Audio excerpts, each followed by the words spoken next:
Hello and welcome if you're new to my channel, and if you're a subscriber, a warm welcome back. In this video, I'm going to be talking about navigating the whole online dating space. I'm Anesu Sagonda, and I'm focused on producing educational content geared towards people who are typically new to money or keen to explore alternate mid-lux or super brands that are a little under the radar, but still heavily weighted on quality. But from time to time, and specifically in videos like this, for example, entitled Conversations Over 40, I will talk about a whole range of different lifestyle topics, but chiming in specifically and giving an over 40 perspective.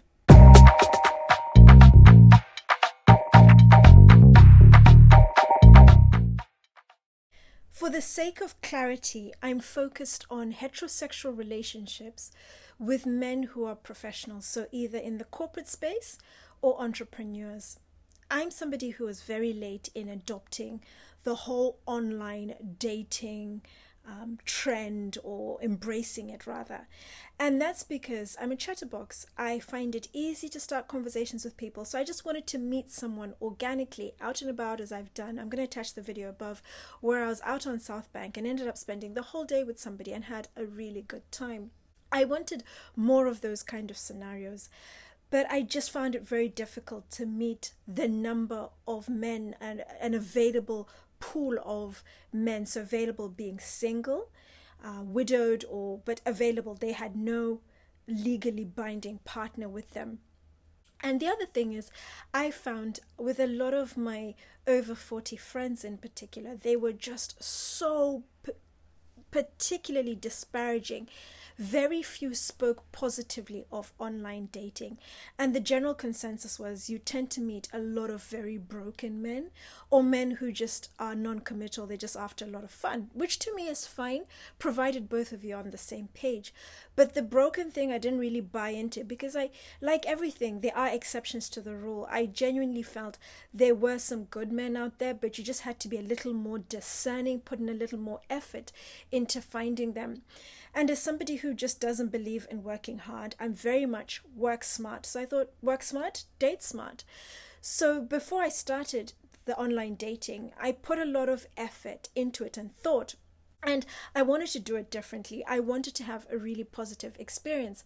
I'm very much of the opinion I focus on things going spectacularly right as opposed to things going wrong. So it's always, we're going to have fun. I'm going to meet an amazing person. We're going to do something different, blow my mind, as opposed to, oh, he's going to be a bore. He's going to be a nightmare. He's going to be a whole bunch of negative things. I don't even think of the negative.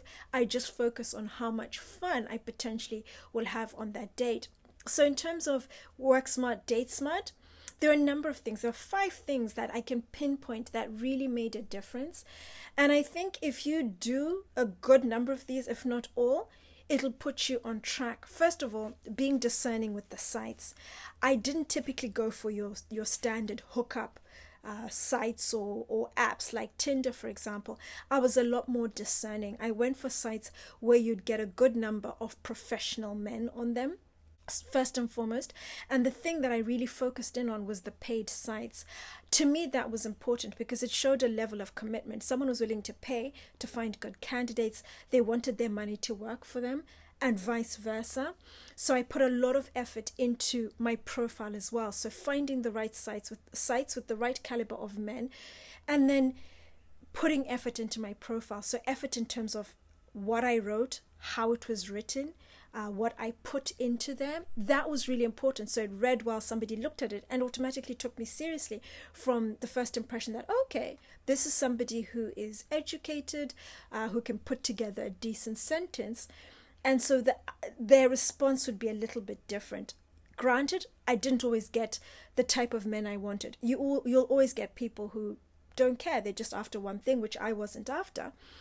But I got a good number of professional people, the right sort of men that I was after, because they read my profile and said, I could relate to this. It's nice to see a profile where somebody has put in the effort. The next thing was pictures. I'm somebody who doesn't believe in selfies. I don't take selfies at all. And I don't typically take pictures, even if someone is taking the pictures. It's not something I automatically think about. I'm very much about keeping memories in my mind. When I'm out somewhere, I'm very much focused on just enjoying the moment, enjoying the experience, as opposed to taking pictures. I feel that takes away from it. All of the soaking up is with my eyes. So the pictures bit is where I struggled a lot, and I'd actually have to stage them. So I would get a friend, dress up, put on some makeup, and they would take pictures for me, because whether you want to accept it or not, men are visual creatures. What they need to see something that entices them first before they then strike a conversation. So you need to get past that. It is what it is.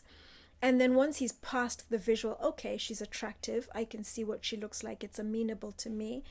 Then they look at the profile and think, okay, she's somebody who is maybe educated to a certain extent. I like the way she writes. I like the way she thinks. I like what she's after. Maybe I can offer what she's after. So the pictures are really important. And if you're not good with them, you need to make a plan. You need to do something to make sure you get good pictures. Don't just take a picture and put it out there. Then the next thing that I did was, when it came to actually exchanging messages, I'd get a message and think, okay, is this someone of interest? Yes. If it was, then I'd have a bit of a conversation, no more than a handful of messages. Because the one thing I learned fairly early on, and I'm grateful for this, is you meet someone and you exchange reams and reams of messages, and you build up this massive picture, and you think, oh my goodness, I'm in love with this person, they're amazing. And then you meet them, there's no chemistry, and everything just falls flat. It's just a nightmare, and you've literally fell in love with them over your messages. What I always say is, exchange a few messages, ascertain, is this someone I could talk to, I could spend time with, and then arrange to meet very quickly. Because then you literally cut the crap. You meet, you see each other, is there the physical appeal? And then you carry on from that point. That is so important. I can't stress it enough. The other thing is, when it comes to pictures, I mentioned my pictures and how I know I wasn't very good and I had to make the effort, and I did make the effort. The other thing is vice versa. When someone sends pictures, and I've learned this the hard way as well, people are not always honest or open. And as far as they're concerned, as some people said it to me, there are pictures of them. When they were taken is irrelevant. The fact is they are pictures of them, but they're not an accurate representation of what they currently look like. And I have received pictures that were 15, 20 years out of date. The person is double the size that they were in those pictures. And unless you explicitly ask, are these recent pictures, and aim for pictures that are under 3 months of age, you're going to get all sorts of pictures. And the person, I can guarantee you, doesn't look anything like the pictures. The other thing, and this is something I do, some people are not comfortable with it, is a video call. Particularly if you're not able to meet the person for a while, you start a conversation and you think, do I want to continue this? And I see them and I don't actually like them. Have a video call of some sort. There are many apps out there. Have a video call. Even if you have to make the effort to dress up and look nice, do it. It's all about first impression. But I cannot stress enough, just for the sake of clarity, for honesty, because you're meeting with people with all sorts of either lack or with a moral compass that is just not as strong as maybe yours. People lie, so have a conference call and just have a video call and just see them in their environment. Talk and see how they respond, how they come back to you. Do they stumble or are they awkward around certain things? And I don't mean asking intrusive things, but just how was your day? What did you do? And then what happened? And just see how they respond, how they come back to you, because I can guarantee you, your gut always serves you right. If something is not right about something someone says, or you don't feel good about something, let it go. And in those initial conversations, if it's not in your profile, explicitly state things that are important to you, things that are also potential deal breakers. Get them out in the open so that by the time you meet, you are clear on the fundamentals between you. And once you've met, if there's no spark, let it go. Don't force the issue, because you need to avail yourself for the next person. And I've never been somebody who believes in blocking or ghosting, but just being so gracious. The world is so small. You could meet that person, bump into them. They could open another door for you. You don't know. And don't limit those possibilities. And if it's not the right person, the other thing is, it's how you end it. Never say, I don't like this about you. I thought you were odd, or you were not tall enough, or you were short. It's about you. I don't think I'm the right person for you.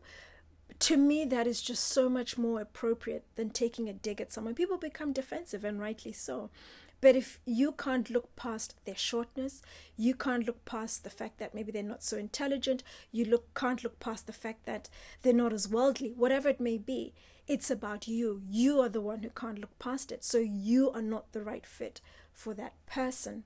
Whilst also exchanging messages, I would always say, well, I'm in two minds. Ask if the person is single.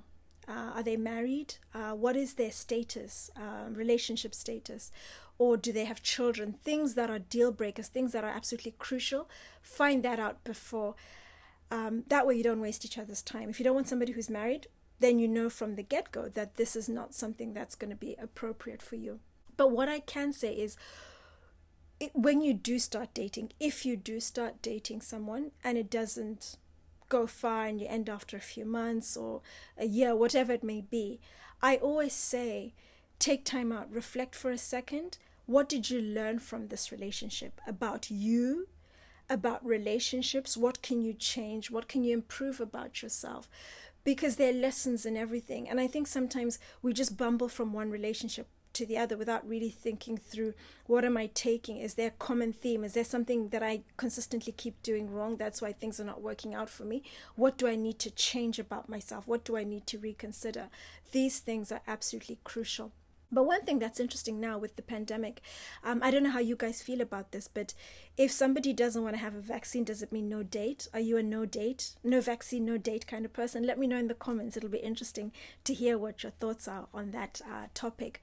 But above all, as I mentioned at the beginning, with dating, I always focus on things going so right, having so much fun, just having the best time, as opposed to things going wrong.